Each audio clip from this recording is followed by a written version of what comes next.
Previous 5 weeks have been pretty competitive, good signs, but today it seemed like a sort of revert back to the bad old days. Yeah, that's a fair call. I reckon this time last year, if that had happened at half time though, I don't reckon we would have fought like we did in the second half. It wouldn't have been a pretty game in the second half, which was what we're trying to do. But no, I think it's different. I think we got overwhelmed early by Collingwood's pressure, which they're back. The centre bounces, we conceded 7 goals, I think, to half time, or something like that, which, you know, you take that out, you don't know. The game's sort of over at half time. Those two things in particular were the two main things that we didn't manage at all. But the second half, we tried a few different things. We put Duggo on ball. Ruben went back. We lost McGovern. We lost Petruccelli. I know they lost a few as well. Probably played differently than how we've been playing lately, which is not ideal, but they managed it better, and we won the last quarter. So, yeah, we're disappointed, and we don't think we took a step back in the sense that everything we've done the last 5 weeks is worth nothing. It's just we've played a really good side and we got touched up in the first half. So when you're addressing the players post-match, are you talking more about the positives of the second half? I said exactly what I just said then. So at half time we said, let's not get to the end of the game and talk about our learnings. Let's do it now. And let's stand up a little, you know, dig a bit deeper.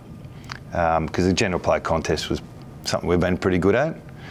But in the first half in particular, we were really poor. So we couldn't handle that either. So they committed as much as they could and we saw a little bit of growth. But I think Collingwood probably knew the game was won as well, and you know, they probably took the foot off the pedal a little bit. Do you have an update on Jeremy McGovern at all?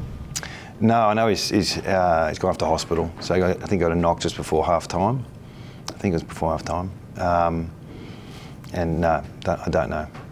We've heard reports of potential internal bleeding. Has anything like that come across your? I don't know. No, I can't give it. I don't want to throw things out that I don't really know. So I know he's, you know, not good enough to come back on, and he's got a knock. So I can't give you any more.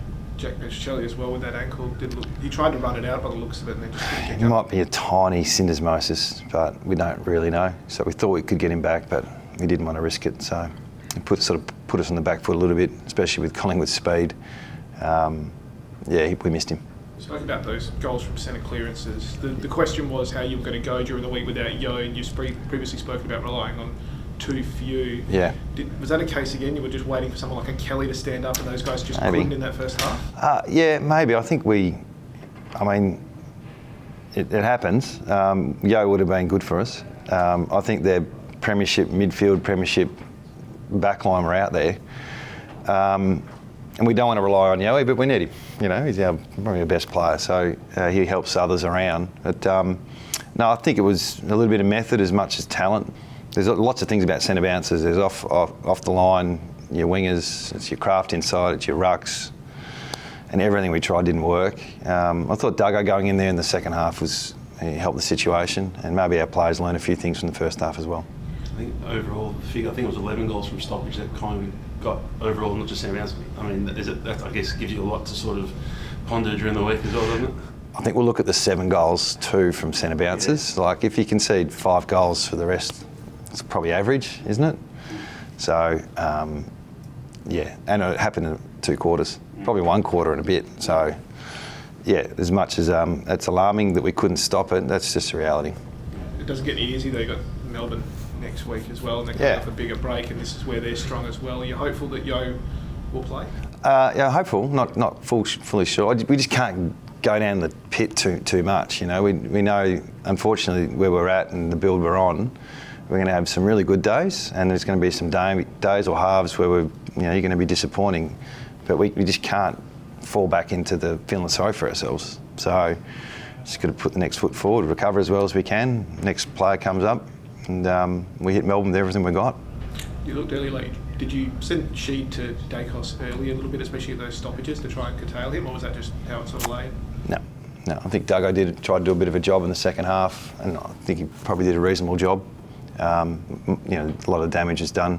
It's really hard to tag in the centre as well. But yeah, obviously he had a good game like he does every week. But I thought Duggo did okay in the second half. Do you ever debut? Did you like a couple of little flashes? Yeah, I mean, when you have 13 inside 50s in the first half, you're not going to see a lot of him. But he kicked a goal. He's probably involved in 4 score chains. Could have kicked 2. And if with Petch going down, Brocky being unavailable at the moment, he'll play next week. And I guess, one of the bright spots as well, was the performance of some of the defenders, like Barras McGovern before he went from Hoff on Hill. Yeah, I think Hoff's having a great year. He'll look pretty dangerous still, and I know they were really light on for their mature age forwards, so they look just as sharp as the rest of the boys. So they had some good supply.